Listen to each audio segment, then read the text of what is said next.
So, pinapatulog ko yung anak ko ulit. Nagising kasi siya ng mga 5 o'clock. At din ngayon, 7 o'clock na.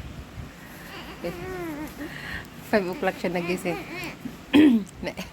Kasi ang aga ko kasing nagdaldal. At din ngayon, sabi niya sa akin, Ma, Kate. Sabi niya kayo. So, natuwa naman ako kasi marunong siya magsalita ng ganun. Kate, tapos kinakamot niya yung yung arms niya, Kate daw mo, Kate, di ba? Ayan siya, oh. Say hello.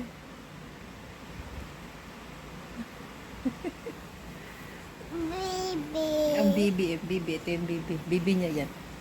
Yung ate tulog pa. Hello, good morning everyone.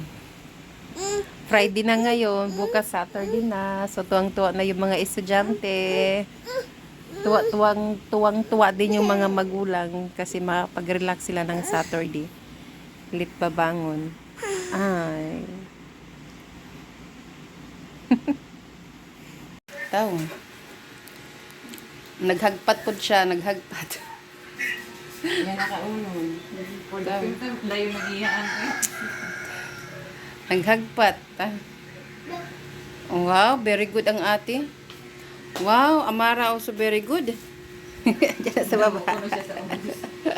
Uy, bengi ka na na. Waray. Bengi mo.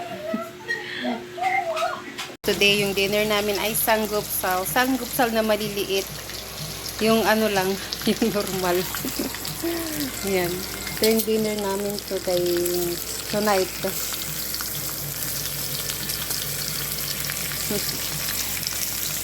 Ito lang, yung dinner namin. Wala tayong yung pang malalaking size.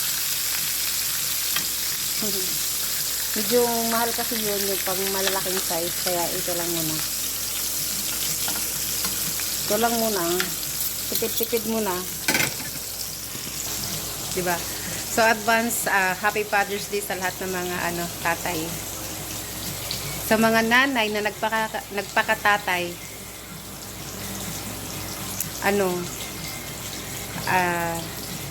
proud, nakaka-proud po kayo.